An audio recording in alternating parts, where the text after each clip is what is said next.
வணக்கம் மக்களே, நான் தான் உங்கள் தனோஜ். இன்றைக்கு இந்த வீடியோவில் என்ன விஷயம் பார்க்க போகிறோம்னா, கூடுதலாக வெளிநாட்டிலேருந்து பார்க்குறவங்களுக்கு ஒரு நல்ல செய்தியாக இருக்கும். என்னென்னு பார்த்தீங்கன்னா, சுவிட்சர்லாந்தில் வேலை ஆட்களை வெளிநாட்டிலேருந்து எடுக்கலாம்னு சொல்லி முடிவுக்கு வந்திருக்காங்க. காரணம் என்னென்னு பார்த்தீங்கன்னா, 2040ஆம் ஆண்டு சுவிட்சர்லாந்தில் பெரிய ஒரு அளவில் பணியாளர்கள் பற்றாக்குறை ஏற்பட போகுது. ஸோ அதை பற்றிய விளக்கத்தை தான் நாங்கள் இந்த வீடியோவில் பார்க்க போகிறோம். வாங்க வீடியோக்குள்ளே போகலாம்.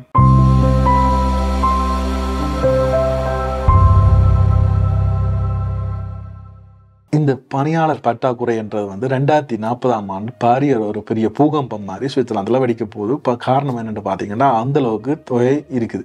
என்ன தொகை என்று பார்த்தீங்கன்னா, 4 லட்சத்துக்கு மேலேயான பணியாளர்களுக்கு பற்றாக்குறை ஏற்படுற ஒரு சூழ்நிலை சுவிட்சர்லாந்தில் உருவாக்கியுள்ளது. ஸோ அதை நிவர்த்தி செய்யறதுக்கு சுவிட்சர்லாந்து பல முனைகள்லையும் முயற்சி செய்து வருகிறது. அதில் ஒரு முயற்சியாக வெளிநாட்டிலேருந்து பணியாளர்களை எடுக்கலாம்னு சொல்லி ஒரு ஆய்வறிக்கை தெரிவிக்குது. அதாவது பார்த்தீங்கன்னா, சுவிட்சர்லாந்தில் கோவிட்டுக்கு பிறகும் மற்றது பணவீக்கம் கொஞ்சம் அதிகரிச்ச பிறகும் இப்போதான் கொஞ்சம் சரியாகி கொண்டு வருது. அதாவது நிலைமை கொஞ்சம் சீராகி கொண்டு வர டைமில் இப்போ ஒரு புதுசாக ஒரு நெருக்கடி உருவாயிருக்கு. என்னென்னு பார்த்தீங்கன்னா, சில வேலைகளுக்கு தொழிலாளர் பயங்கர பற்றாக்குறையாக போய் கொண்டிருக்கு சுவிட்சர்லாந்தில்.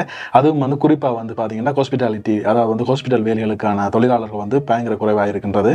இந்த கணக்கெடுப்பு யார் நடத்தியிருக்காங்கன்னு பார்த்தீங்கன்னா, அரசாங்கத்தாலேயே ஒரு நிறுவனம் நடத்தியிருக்கு. இந்த சின்ன நாட்டில் இவ்வளவு பேருக்கான வேலை வாய்ப்பு இருக்குன்றது பெரிய ஒரு விஷயம். அதாவது 2023ஆம் ஆண்டு கடைசியில் கிட்டத்தட்ட 1 லட்சம் பேருக்கு மேலே வேலை வாய்ப்பு இருந்தது. அதாவது வேலைகள் வேகன்சியாகவே இருந்தன 2023ஆம் ஆண்டு கடைசியில். இப்போ 2040ஆம் ஆண்டு பார்க்கும்போது கிட்டத்தட்ட 4 லட்சம் பேருக்கான வேலை வாய்ப்புகள் சுவிட்சர்லாந்தில் இருக்கும்னு சொல்லி இந்த ஆய்வு சொல்லுது. நிறைய கம்பெனிஸ் வேலைக்கு ஆட்களை எடுப்பதற்காக நிறைய விஷயங்களை ட்ரை பண்ணி கொண்டிருக்காங்க. அதிலும் கூடுதலாக தேர்ச்சி பெற்ற ஒரு வேலையில் தேர்ச்சி பெற்ற ஒருவரை தான் வேலைக்கு எடுக்கிறதுக்கு கூடுதலான கம்பெனிகள் விரும்பி வருகின்றன. அதன்படியில் சுவிட்சர்லாந்தை விடவும் வெளிநாட்டவர்கள் சில வேலைகளில் தேர்ச்சி உள்ளவர்களாக இருந்தால் வெளிநாட்டவர்களையும் எடுப்பதற்கு இந்த கம்பெனிகள் இப்போ முன் வந்து கொண்டிருக்கிறத நாங்கள் பார்க்கக்கூடியதாக இருக்குது. அப்படி பார்க்க சுவிட்சர்லாந்தில் இப்போ நர்சிங் துறைக்கு பயங்கர ஒரு டிமாண்ட் வர டைமாக ஸோ வெளிநாட்டவர்கள் வேலை வாய்ப்பு தேடி சுவிட்சர்லாந்துக்கு வர போறீங்கன்னு இருந்தீங்கன்னா நீங்கள் நர்சிங் துறையில் கூடுதலாக ட்ரை பண்ணலாம். அதுக்கான ட்ரை பண்ணுற முறை என்ன மாதிரின்றதை நான் உங்களுக்கு இன்னொரு வீடியோவில் கண்டிப்பாக சொல்கிறேன்.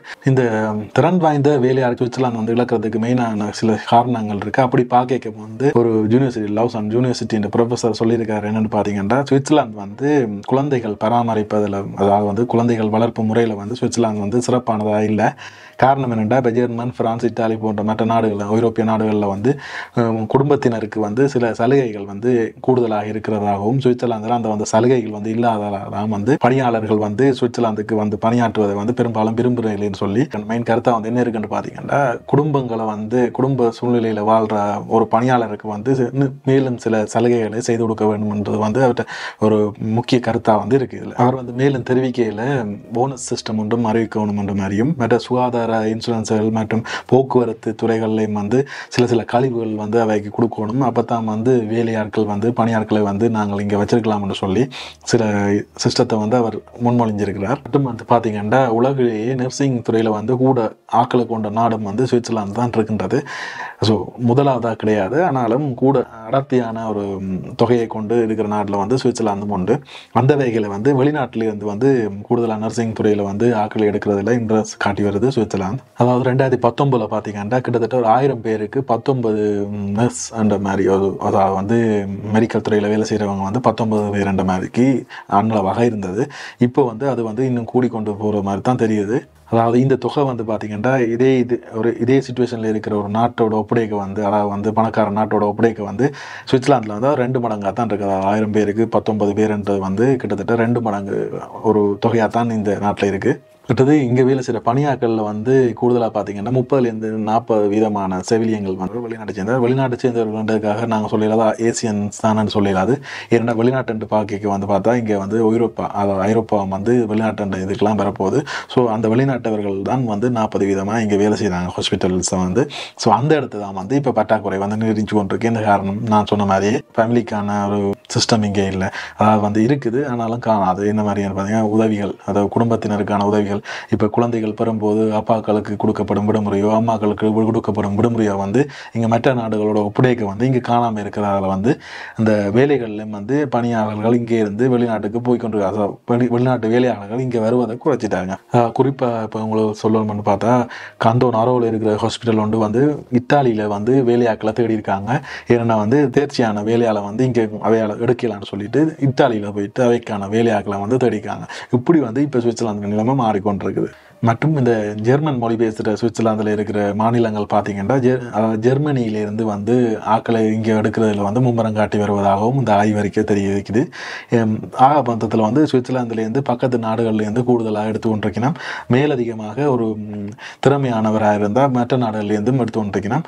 அப்படித்தான் இப்போ இந்த சுச்சுவேஷன் போய் கொண்டிருக்குது. இப்போ இந்த வெளிநாட்டில் இருந்து சுவிட்சர்லாந்துக்கு போதிய அளவான நிபுணர்கள், அதாவது வந்து வைத்திய நிபுணர்களை வெளிநாட்டிலேருந்து எடுத்துக்கொண்டிருக்கிறதால இப்போ ஒரு சாம்பிளுக்கு எடுக்க போகணுமெண்டா இப்போ ஜெர்மன்லேருந்து வந்து சுவிட்சர்லாந்துக்கு வேலையாட்கள் எடுக்கிறதால ஜெர்மன் வந்து அவைக்கு தேவையான நிபுணர்களை வந்து போலாந்துலேருந்து எடுக்க வேண்டி வருது. போலாந்துக்கு வந்து பேருந்து அங்கேருந்து வந்து ருமேனியாவிலேருந்து அவை எடுக்க வேண்டி வருது. இப்படியே வந்து ஒரு சங்கிலியாகவே போய்கொண்டிருக்கிறதால வந்து இது ஒரு ஆரோக்கியமற்ற நிகழ்வாக தான் வந்து இப்போ இருக்கிற ஆராய்ச்சியாளர்கள் வந்து பார்த்து கொண்டிருக்கிறோம். ஸோ இந்த தொய்வு, இந்த வேலையாட்கள் காணாத தொய்வு வந்து எப்படி நிவர்த்தி செய்கிறேன்னு சொல்லி இன்னும் ஒரு முடிவு வரையில். ஸோ இதைத்தான் வந்து 2040 வந்து எப்படியும் ஒரு பெரிய பிரச்சனையாக வந்து வெளிய போகுதுன்னு சொல்லிட்டு வெயிட் பண்ணி கொண்டிருக்கிறோம். கிட்டத்தட்ட 4 லட்சம் பேருக்கு வேலை வாய்ப்புகள் இங்கே சுவிட்சர்லாந்தில் இருக்கும். ஸோ அதுக்கான டிமாண்ட் வந்து கூடிக்கொண்டே அதாவது திறன்மிக்க வேலையாட்கள் வந்து டிமாண்ட் வந்து கூடிக்கொண்டே போகுது. ஸோ சுவிட்சர்லாந்து இந்த நிலைமை வந்து எங்கே போய் முடிய போகுதுன்னு தெரியலை. இந்த நர்சிங் துறையில் வந்து எங்கெங்கே வேலைகள் தேடலாம்ன்ற வீடியோ வந்து நான் இன்னொரு வீடியோவில் உங்களுக்கு தெளிவாக தரேன். இப்போ இந்த மெயினாக இந்த வீடியோவில் சொல்ல வந்தது என்னென்னு பார்த்தீங்கன்னா, அதாவது வந்து சுவிட்சர்லாந்தில் வந்து வேலை வாய்ப்புகள் தாராளமாக இருக்குது. ஸோ நீங்கள் வந்து சுவிட்சர்லாந்துக்கு வர விரும்புகிறவங்க, அதாவது வந்து டிப்ளமோ வச்சிருக்கிறவங்க வந்து கண்டிப்பாக அப்ளை பண்ணக்கூடிய மாதிரி இருக்கும். அதை பற்றிய டீட்டெயிலை வந்து நான் வந்து அடுத்த ஒரு வீடியோவில் தரேன். ஸோ இது போன்ற சுவிட்சர்லாந்து பற்றிய சுவாரஸ்யமான செய்திகளை தெரிஞ்சு கொள்ளணும்னா நீங்கள் செய்ய வேண்டிய ஒன்று தான் தனோ சேனலுடன் இணைந்திருங்கள். நன்றி, வணக்கம்.